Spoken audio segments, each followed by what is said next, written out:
welcome back to our channel.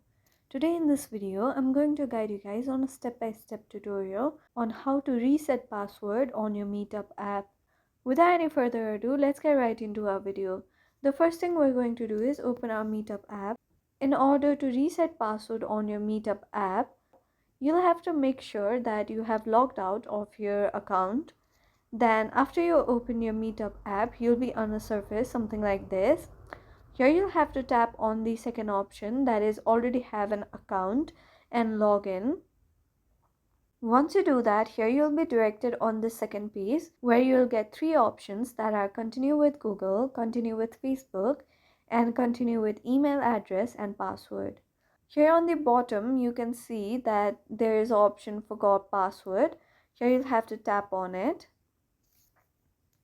Once you do that, here you'll be asked to enter your email address that you have used while creating your account.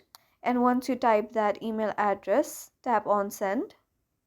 Then you'll get an email on your email address. Once you go back, tap open your Gmail application. If you scroll here, you'll be able to see reset your password. Here you'll be directed on a page something like this. Here you'll have to choose your new password. Make sure to type in a password that you can remember easily and is secure enough. And once you do that, tap on go. And just like that, you'll have successfully reset your password on your Meetup account. Thank you for staying to the very end of this video. I hope you found our video helpful. If this video was helpful for you, don't forget to leave us a like and subscribe. Have a good day.